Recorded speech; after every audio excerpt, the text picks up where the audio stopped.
Hola, buenas noches. Hoy El Ojo que te ve explora la libertad de creación. ¿Por qué hay obras que se censuran? ¿Por qué algunas que después de censuradas son más grandes que lo que su calibre artístico realmente decide? ¿Eso significa que los creadores pueden hacer lo que les da la gana? Este es el programa de las preguntas difíciles para la polémica, las respuestas. Quédese, esto empieza ahora.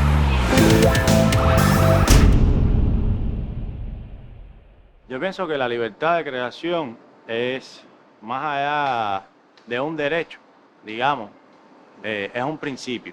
Es la posibilidad que tenemos los artistas de poder expresarnos, decir, trabajar, crear en todo el sentido de la palabra. Y encontrar que hay canales y hay vías para poder expresar mediante el arte no solo sus ideas artísticas, sino además sus ideas políticas, sus ideas de todo tipo sociales que pueda tener para poder manifestarlas. Tener uno la libertad de poner y decir lo que siente y lo que determina apropiado. Que no se acoja a ningún manual de creación, que no se pase por ningún filtro. Sino que tú puedas ser libre de escoger, de estudiar, de investigar y encaminar tu creación artística por determinado estilo, por determinada corriente.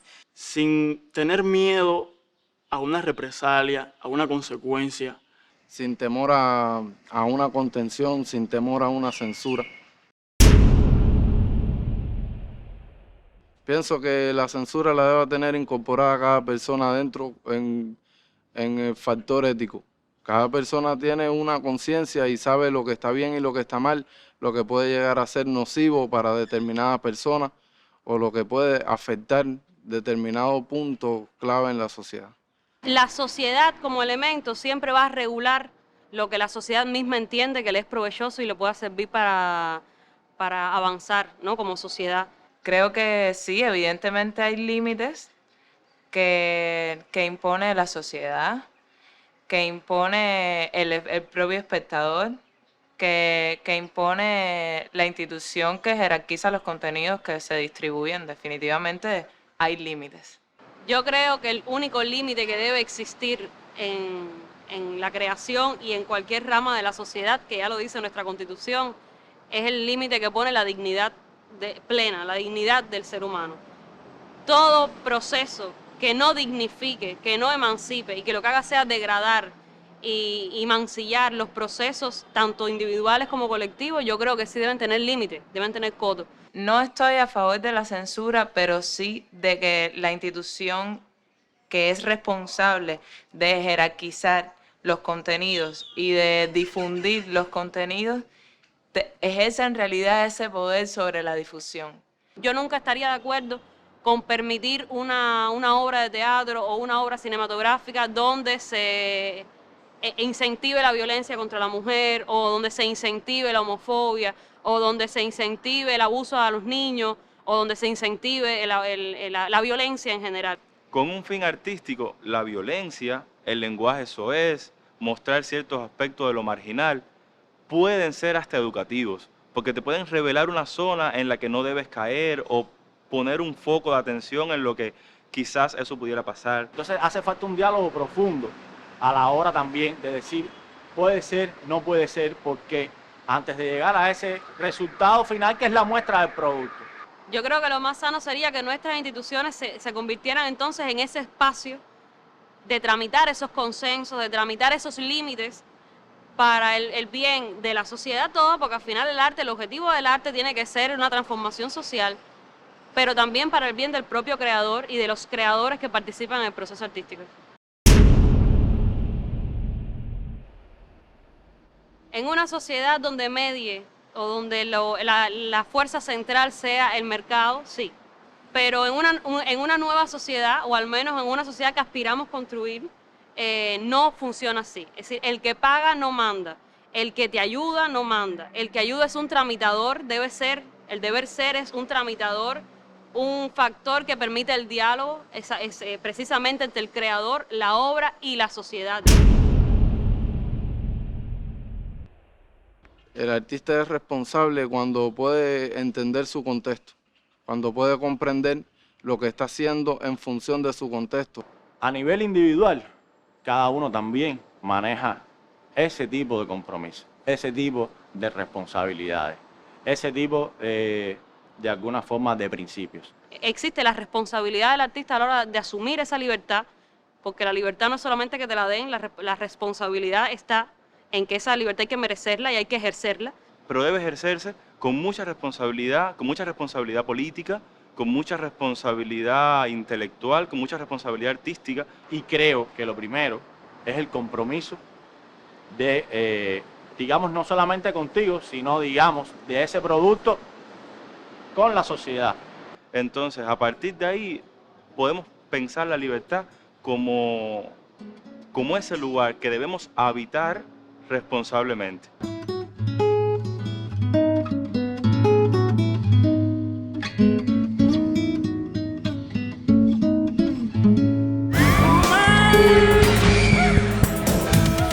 Es un verdadero privilegio tener este panel de personas que tienen mucho que contar sobre la libertad de creación por sus experiencias personales y sus saberes. Laidi Fernández de Juan es médico de profesión, pero se ha dedicado a escribir buena parte de su vida. En sus textos se observa un retrato agudo, simpático de la realidad cubana. Tiene una columna que se llama Hablando en Plata en La Jiribilla, que le invito a que lean. Silvio Rodríguez, cantautor, ha compuesto canciones desde el amor y la verdad hacia buena parte de los acontecimientos de la Revolución. Cuando revisitemos la historia de los últimos 40 años de este país, sus canciones serán una guía. Gracias por estar aquí. Quique Quiñones, en el Centro Promotor del Humor, trabajó duro para que los humoristas también asumieran la responsabilidad social y comprender que hacer reír es una cosa muy seria. Gracias también por estar aquí. Las reglas del juego son que tenemos 3 rondas de preguntas y para cada uno 3 minutos para cada respuesta. ¿Están de acuerdo? Y vamos a comenzar con un tema que de alguna manera ustedes pueden pensar que empezamos al revés, pero es importante definirlo. Laidi, ¿cuáles son los límites que debe tener la libertad de creación? Me gusta mucho esa pregunta porque creo que tiene varias respuestas. Yo pienso que cada creador tiene sus propios límites, o sea, no existe un manual de los límites. Y creo que además esa, digamos, esa selección muy particular y muy personal de cada creador está relacionada, por supuesto, con sus convicciones, con su ética. Y en el caso mío no me queda más remedio que hablar a título personal, con el respeto al público. Yo pienso que la primera función de un creador, aunque sea obvio, es crear. Pero esa creación cualquiera que sea, en cualquier manifestación artística, sí tiene límites. Tiene límites que, repito, son muy individuales. Por ejemplo, puede ser el límite de los símbolos patrios, el límite del respeto a la muerte, el límite que para mí es fundamental, que es el contexto. En el humor, en la literatura, en la música, en el baile, en el teatro, en todo, el contexto es fundamental. Como yo, para bien y para mal, me dedico a un tipo de literatura muy puntual, que es la literatura costumbrista, tengo que vigilar, es una autodisciplina, vigilar el contexto, el momento histórico, lo que está sucediendo alrededor, porque una obra, cualquiera que sea, que esté descontextualizada, el resultado siempre va a ser contraproducente, en términos de ofensa, de ser inaceptable, de ser dañino, de no generar ese enriquecimiento espiritual que está implícito en el propósito de una obra de arte. Por muy denunciatoria que pretenda ser, siempre el enriquecimiento espiritual, por lo menos para mí, es la premisa fundamental. Silvio, ¿cómo se configuran esos límites, esa autorregulación que debe tener un creador en su caso?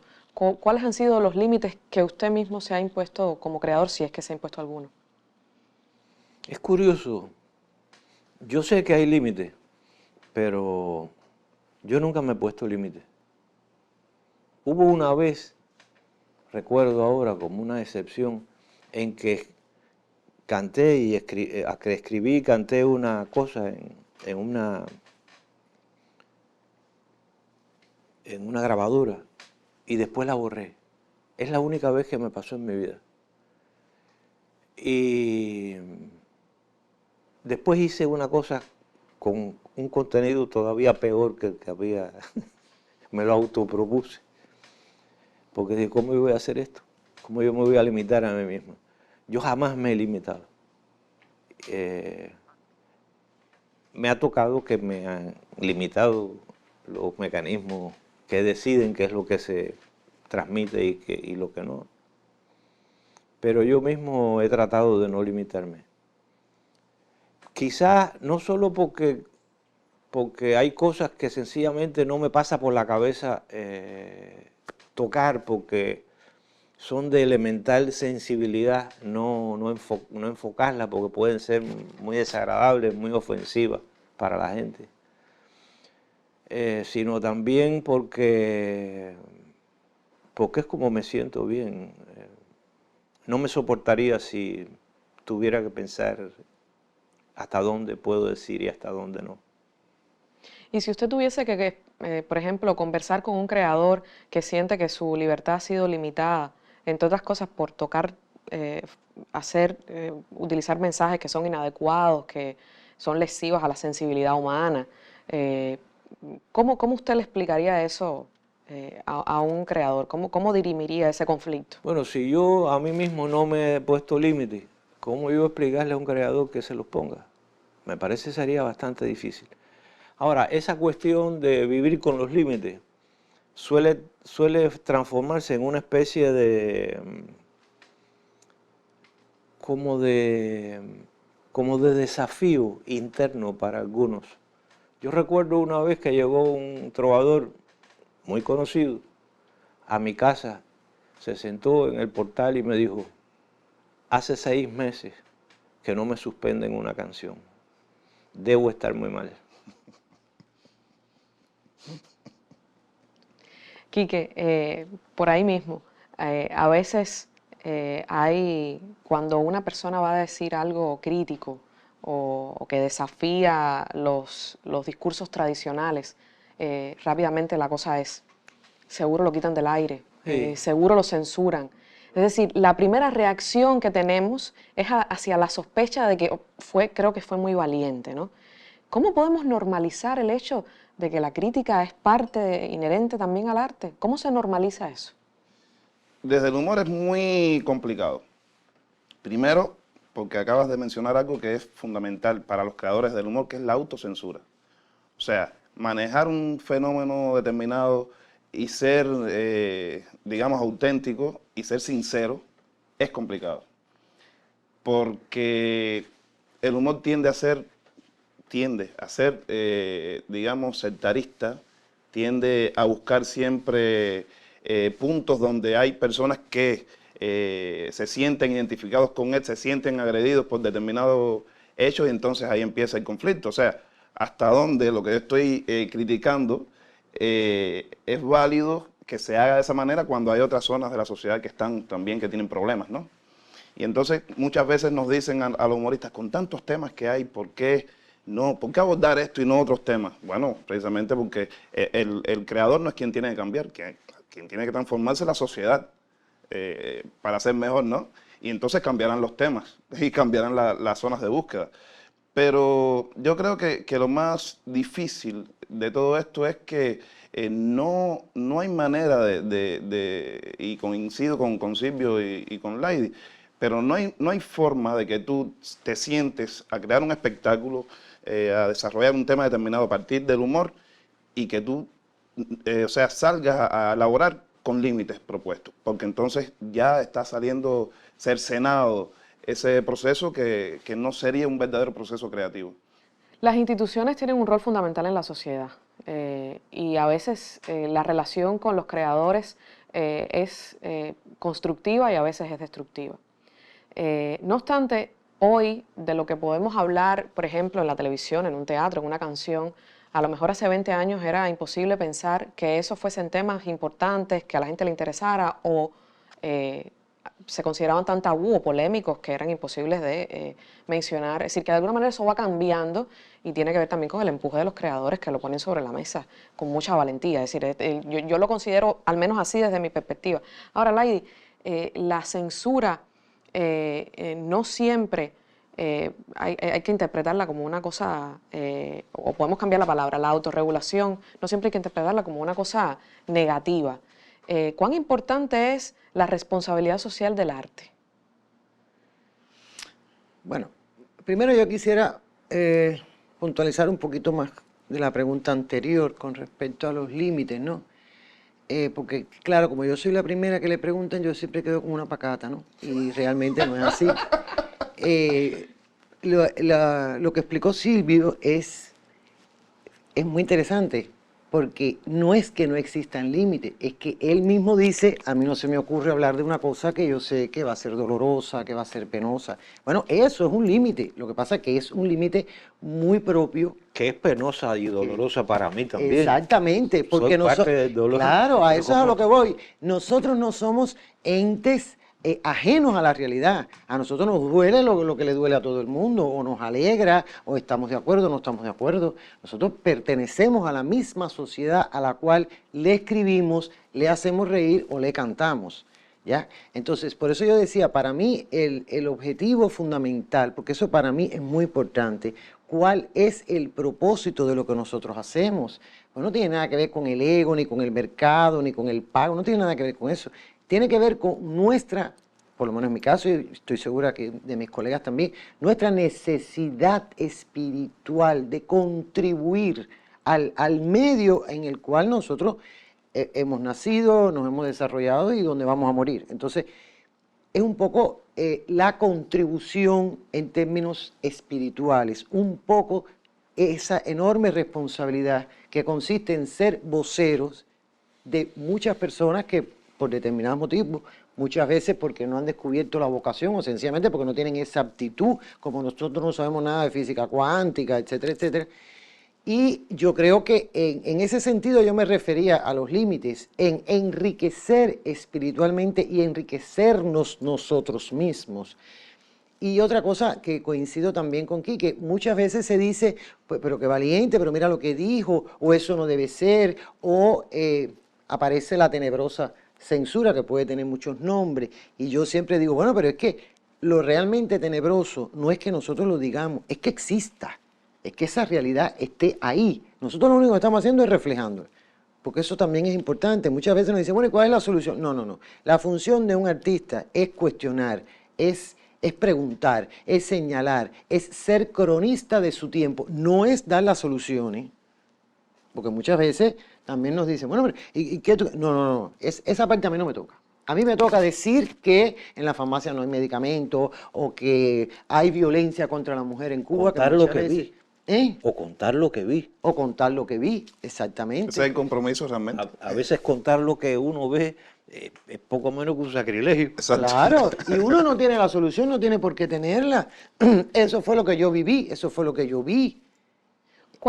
Silvio, ¿cuál es el costo que tiene, yo pensando en obras censuradas, algunas por polémicas, otras porque el regulador considera que deben ser ocultas y realmente no son, es decir, hay obras que son más grandes porque fueron censuradas y que contradice su calibre artístico, y en otros casos es sencillamente porque son verdaderamente polémicas? ¿Cuál es el costo que tiene la censura en este sentido? Yo no sé el costo que tiene la censura, yo lo que sí sé es que la historia del arte, los que se dedican a censurar o los que tienen esas preocupaciones en las sociedades, debieran conocer bien la historia del arte y debieran conocer que la censura no es una cosa nueva, que siempre ha habido censura en las obras artísticas y que muchas veces los sentimientos supremos de los artistas han estado reflejados en obras que se le han encomendado con otro contenido, como sucedió en todo el retablo de las iglesias y de montones de contenidos eróticos, obscenos, de todo, mostraban ahí los pintores, los escultores, porque sencillamente era la única forma que tenían de decirlo y lo decían como así. Y luego los estudiosos, al cabo de los años, han ido descubriendo esos códigos que los artistas, de lo que los artistas se valieron. Hay obras de arte que demoraron y que no son de hace mucho, te voy a decir, de hace apenas 200 años casi. Estoy pensando en Gustavo Courbet, quien hizo una pintura en 1866 y dio vueltas hasta 1981. Y fue en el 95 cuando el Estado francés se atrevió a ponerla en el Museo de Orsay, que se llama El origen del mundo. ¿Quieren verla? Veamos. Yo la traje.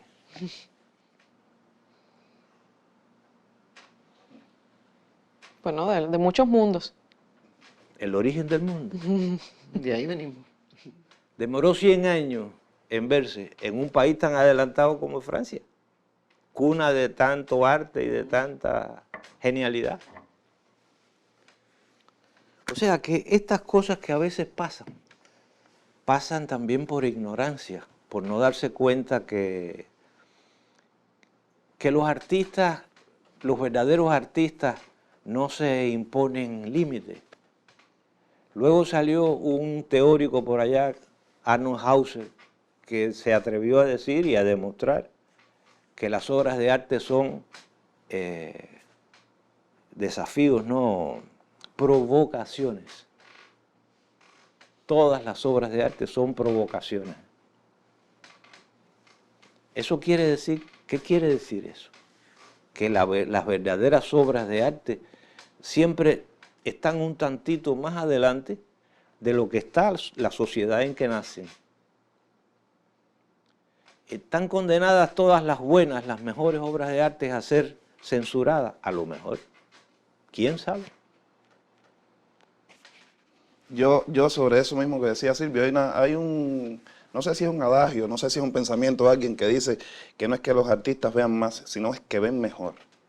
Y en el humor hay una cosa que a mí me encanta, que siempre manejo mucho, y es que el humor nos trae ante los ojos lo que la cotidianidad nos esconde. O sea, esa dinámica social a veces nos va escondiendo cosas, y entonces cuando el humor se encarga de traerlo, dicen, pero esta gente está exagerando. Y de pronto el fenómeno es mucho más grande de lo que uno lo está mostrando, ¿no? Y hay una cosa que sucedió, sobre todo en los años 90, cuando se funda el centro y se forma todo este gran movimiento de artistas, que había una parte de los que trazan las políticas y los circuitos de exhibición que todo el tiempo estaban pendientes, tratando de cortar por dónde iban esas visiones, ¿no?, de los creadores. Y nos dimos cuenta, después de mucho tiempo, que cuando comienza todo el proceso, después del Congreso del Partido y todas estas cosas, la mayoría de las cosas que nosotros estábamos diciendo en los 90 aparecían dentro de los lineamientos, dentro de las cosas que se proponía la sociedad transformar. Y en ese sentido, Imadío hacía mucho énfasis en un documental sobre la aquelarre, recuerdo, sobre los 20 años de la aquelarre, y hablaba de eso. O sea, no estábamos equivocados, es que estábamos viendo fenómenos que quizá la propia dinámica nos va escondiendo, las dinámicas sociales, y que el arte se encargue entonces de traerlo y posicionarlo para que podamos transformar. Eso que ustedes están diciendo es fundamental, pero eso es difícil de concretar. Y me quedo contigo, Quique. Cuando trabajabas en el Centro Promotor del Humor y tenías que dirimir conflictos con humoristas que veían que de alguna manera su libertad de creación podía verse limitada por el hecho de que, por ejemplo, tú intentabas depurar el mensaje humorístico a través de la idea de que no debe ser machista, reproducir prejuicios, ser lesivo, ofensivo hacia grupos vulnerables en la sociedad. ¿Cómo se resuelven estos conflictos y que no lo asuman como un ejercicio de censura o de que me están limitando mi libertad? ¿Cómo se dirime eso? Bueno, mi experiencia personal como director del centro, yo nunca, no recuerdo haberle dicho a alguien que esto te sobra o te falta aquello. Nosotros estamos acostumbrados a establecer diálogos donde se desmontan las obras de cada uno, donde pedimos opinión del otro. Y ahí yo como director del centro, pero yo daba mi parecer sobre determinados fenómenos. No faltó el encontronazo porque, como decía Silvio, hay mucha ignorancia alrededor de los procesos creativos dentro del humor. Hay muchas lagunas con respecto a las esencias a partir de las cuales opera el humor. y muchos encontronazos que tuve antes, durante y después, ahora también. Pero en esa relación con los artistas yo creo que lo más importante es que la gente logre asumirse dentro de un fenómeno determinado y verse también del otro lado, ¿entiendes? Y yo traté, la ID es testigo, con los eventos teóricos, con todas estas cosas, buscar dinámicas donde la gente pudiera intercambiar criterios y escuchar a los demás. Porque los artistas durante todo ese proceso creativo tenemos que observar, y observar implica también saber qué piensa el otro sobre determinados fenómenos. Y eso es lo que puede hacer grande una obra, precisamente que la gente sepa que tú estás tratando un tema álgido, duro, difícil, complicado, desde el humor, que además estar en una sala y saber que están haciendo alusión a algo con lo que tú estás involucrado y sentir la carcajada de la gente sobre ese tema es difícil de asumir. Y hay anécdotas, pero yo creo que lo más importante en eso es el diálogo con la gente y no pensar que venir y decir no puedes hablar de esto es la solución, porque el arte siempre va a buscar la forma de salir, por alguna parte va a salir y la gente, el verdadero creador, no se va a limitar porque alguien le ponga los límites de esa manera. Sí, había dos temas que yo quisiera abordar muy rápido. Primero es el tono, digamos, de iconoclasia que tiene el arte en sentido general. El arte, entre sus intenciones no está ser complaciente, satisfacer, es todo lo contrario. Es todo lo contrario. Es ese movimiento que mueve los cimientos y que, por supuesto, no puede fallar la teoría de la comunicación clásica, ¿no? El emisor, la vía y el receptor. Por eso yo decía, se tiene que respetar el contexto, el público, el momento, eso es vital. Por ejemplo, Cortázar, en unas entrevistas maravillosas que dio sobre la literatura humorística, él hablaba de este tono destructor, ¿no? Y él decía, por ejemplo, para construir, digamos, un puente hay que destruir primero. Tú tienes que destruir, tienes que buscar esa tierra, lo que sea los materiales, para después construir. O sea, muchas veces el arte parte de un fenómeno tipo bulldozer. O sea, yo estoy debridando, yo estoy exponiendo lo que puede o no complacer a la sociedad. Y pienso, por ejemplo, en Magnac, cuando una vez le preguntaron cuál era la definición, qué cosa es un escritor costumbrista, que por cierto es un género bastante discriminado. Pero bueno, ya es un problema de vocación, de estar siempre en el lado de los discriminados. Y él decía, es aquel escritor, muy interesante, muy simple no, muy sencillo. Y él decía, es aquel escritor que está al mismo tiempo enamorado y disgustado de su entorno. Eso a mí me parece crucial, porque muchas veces yo leo textos de personas, por ponerte un ejemplo, que te dicen, no sé, que las calles tienen bache y entonces nadie las arregla. No, a ver, eso no es literatura humorística. Tú estás haciendo un reportaje, tú estás haciendo una catarsis, pero el escritor costumbrista, que además Magnac le daba mucha importancia, ¿no? Él decía que si se le quiere tomar el termómetro a una sociedad, basta con leerse a las crónicas costumbristas, ¿no? Esa condición, esa premisa de estar disgustado y enamorado de tu entorno, tiene que ser a la vez. Y eso a mí me parece muy importante cuando estamos hablando de la libertad de creación y de si existen o no los límites. Y otra cosa que yo no quería dejar pasar con el tema de la censura, y no sé si viene ahora, que es que está ocurriendo un fenómeno, por lo menos me ocurre a mí, que es el siguiente, o sea, se ha convertido en incómodo estar de acuerdo con una decisión que tome el gobierno cubano actual, por ejemplo. Es una cosa increíble. Yo recuerdo, yo conversaba esto con Doime y Doime me decía, sí, incluso hay una película de mucha gente que salía con unos letreritos que decía, contra Franco estábamos mejor. O sea, yo puedo estar de acuerdo con que se haya proyectado el documental que no es de Silvio, que es de Alejandro Ramírez Anderson, que se demoró muchos años. Perfecto, se puso.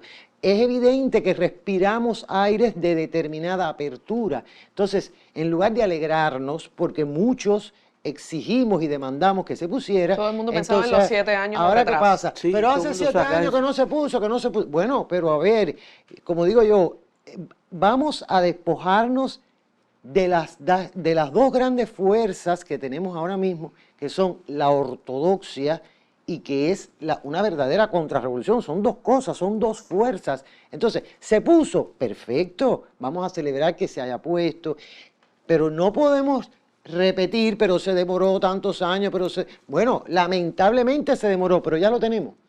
Entonces, esto también tiene que ver con la censura. Yo recuerdo un cuento de Eduardo del Llano, maravilloso, Unplugged, que es un escritor que le dice al otro, corre la voz que yo me fui para que la gente compre mis libros. O sea, hemos llegado a ese punto. Y vamos a sumar otra voz a este debate. Leonardo Padura es uno de los escritores más importantes de la literatura cubana, eso es una realidad, también polémico y seguramente de los enamorados y disgustados con su entorno. Seguro. Fuimos a su casa, nos contó su opinión sobre este tema. Escuchemos. La libertad de creación es una necesidad del arte. Yo creo que el artista que no parte en su trabajo de tener una libertad de creación, pues está condicionado por determinadas fuerzas externas que inciden sobre algo que elementalmente le corresponde. Porque la libertad de creación debe ser un derecho inalienable del artista en una sociedad de derecho que respete las libertades individuales. El gran problema es que muchas veces tenemos esa libertad de creación y donde empiezan a complicarse las cosas es en la libertad de expresión y la libertad de difusión de eso que ha hecho el creador, de esa obra que se ha fraguado con absoluta libertad. Y creo que ahí es donde empiezan a intervenir factores sociales que pueden tener carácter político, social, incluso religioso, de género, en muchos sentidos, que pueden afectar esa libertad de expresión y de circulación de la obra de arte. Pienso que cualquier sociedad debe vigilar porque sus creadores lo hagan con absoluta libertad y después garantizarle que sus obras tengan también libertad de expresión y de circulación. Hay mensajes que son inadmisibles que se transmitan, mensajes de carácter homofóbico, xenofóbico, de carácter religioso, que pueden ofender, de racismo, que pueden ofender a otras personas o grupos de personas. Y ahí creo que sí, las sociedades, en ese contrato social que se establece para que podamos vivir y podamos tener esa libertad de creación y de expresión, puede incidir. El temor mío siempre es que cuando haya un regulador, ese regulador tenga un carácter subjetivo, que no puede ser de otra manera, y se le den unas opciones a esa instancia reguladora que pueden ser potencialmente peligrosas. Pero sí creo que sobre todo debe ser una cuestión de carácter ético por parte de ese creador que ejerce su libertad. Yo creo que cuando se establecen límites que están de alguna manera en una política cultural o en una política editorial, para hablar del caso de los libros, es muy complicado poder establecer esa potestad. Porque aunque haya un acuerdo social con respecto a esos determinados límites, a la hora de ponerlo en práctica, de ejecutarlo, siempre hay una persona que va a tener esa potestad. Y ahí es donde a mí me empieza a entrar un poco de temor con respecto a que existan documentos programáticos que regulen la libertad de creación del artista. Desde el año 1996 yo he tenido la posibilidad de desarrollar mi carrera con una importante editorial española, con Tusquets Editores, que han publicado todas mis novelas desde entonces, han publicado mis libros de ensayo, mis libros de cuentos.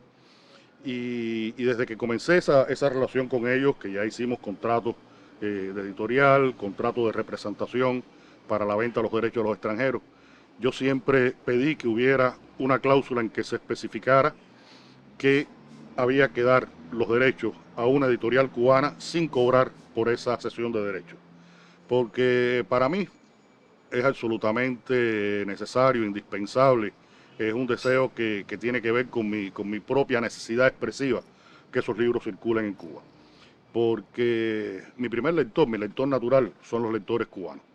Yo en mis libros trato de tener una visión lo más universal posible de los conflictos, de los personajes, de las situaciones, pero siempre parto de una realidad cubana, y esa realidad cubana, quien mejor la puede decodificar, mejor la puede entender, son los lectores cubanos a los que siempre me dirijo en primera instancia. Quique, vamos a introducir otro elemento en este debate. Hay quien piensa que la regulación en la creación viene solamente de las instituciones, los conservadurismos o los principios éticos del creador. Hay otro elemento fundamental, el mercado. El mercado traza caminos con respecto, es decir, es muy difícil catapultarse a la popularidad si uno no tiene en cuenta el mercado.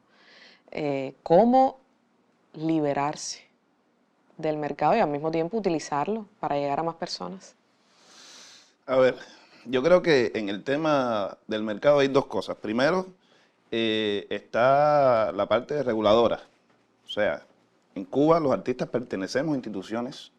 No existe el arte libre, cada uno por su cuenta en Cuba. Y entonces esa institución es quien regula los circuitos de consumo.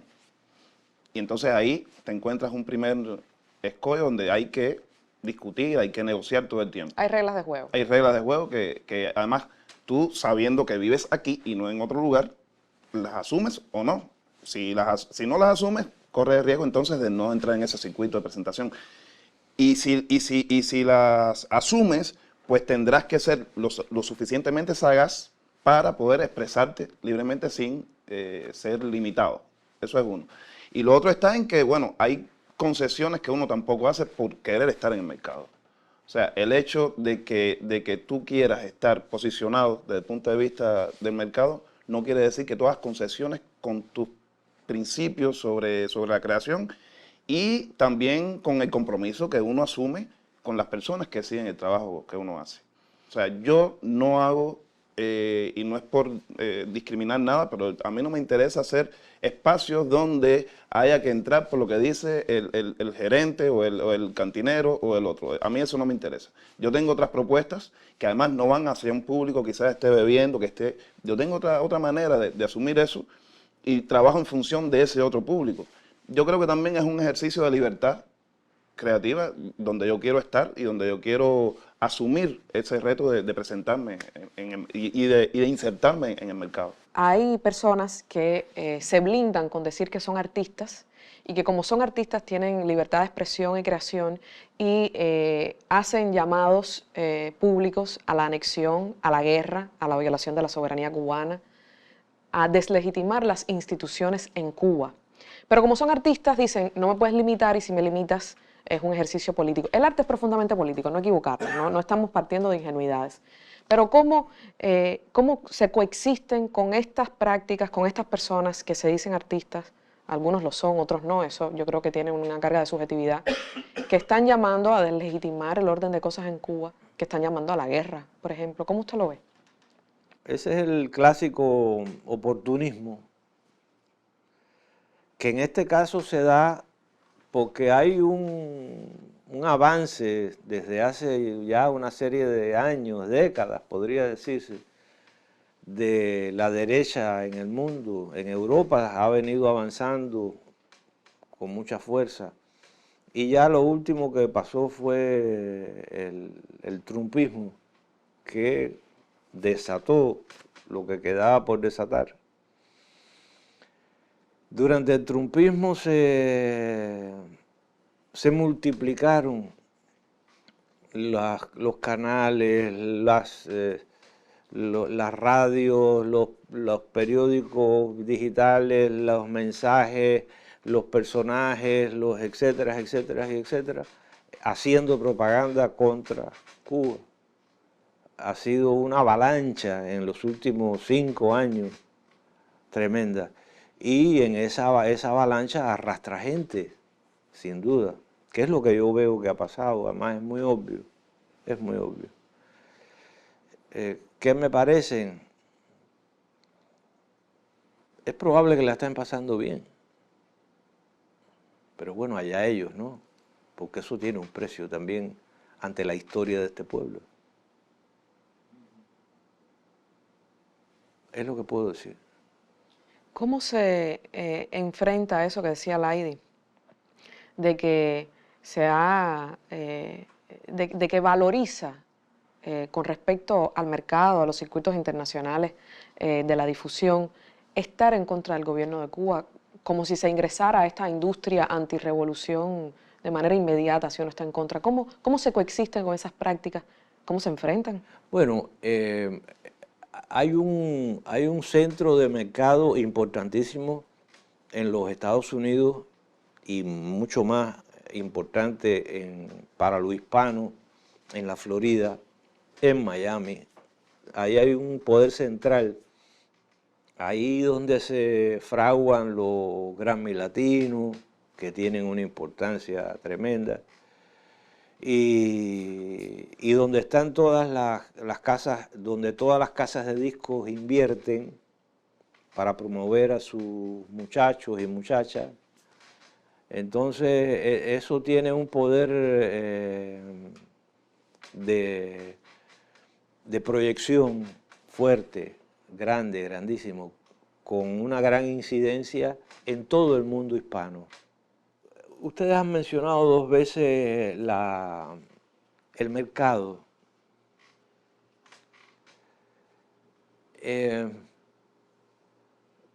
Yo creo que el mercado no es malo del todo. El mercado, lógicamente, cuando se maneja para determinadas ideas solamente, puede convertirse en una abominación.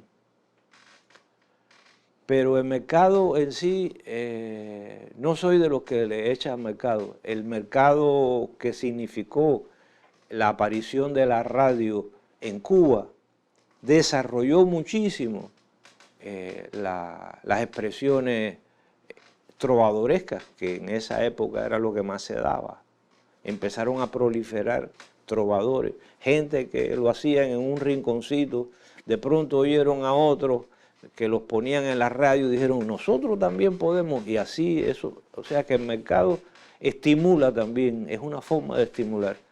Lo que pasa es que cuando se manipula ya con ciertos intereses tan malévolos o maquiavélicos, como tú le quieras decir, es una cosa más fea. Yo quería decir, yo estoy de acuerdo con Silvio, el mercado, por ejemplo, hay un trabajo muy concienzudo y muy interesante que se llama Martí y el mercado de arte. Ojo con eso, o sea, Martí decía, una obra cultural, cualquiera que sea, que no tenga difusión es como si no existiera. Eso sí, yo estoy de acuerdo con Silvio. El mercado es un estímulo, el mercado es una vía para ampliar el público. Lo que pasa es que una cosa es la ambición y otra cosa es la aspiración. No es lo mismo aspirar a estar en un mercado que su malignización, que entonces es la ambición, que es cuando, como decía Quique, ya tú tienes que hacer concesión. Yo he disfrutado tanto este panel que no puedo evitar hacerles una última pregunta y me responden en una oración. ¿Ustedes se han sentido libres como creadores? Yo siempre. Sí, me he sentido libre como creador. Absolutamente. Muchísimas gracias a los tres por estar, por el debate, por la valentía y por ejercer la libertad de una manera tan útil y responsable. Muchas gracias. No, gracias a usted. El arte indiscutiblemente es la expresión crítica de nuestra sociedad. Se limite o no, siempre saldrá por algún lado. Mejor que sea con responsabilidad, con ética, fertilizándolo y para el bien, para contribuir a pensar un mejor país. Este es el programa de las preguntas difíciles. Nos volveremos a ver. Buenas noches. No dejes pasar la apariencia como si fuera realmente lo cierto. No cierres tu oído a mi voz por más que discrepes con mis argumentos. No abraces lo que no aprovecha por más que estrecho que sea el sendero. ¿Cómo es que dos pueden caminar juntos si no se ponen de acuerdo primero? Quizás anhelamos lo mismo, quizás hasta colaboremos. Quizás nos dividan principios que no violaremos. Pero esta tierra es cosa de todos, el gentilicio es solo el comienzo. Cubano es una condición que te hace honores, pero tiene un precio.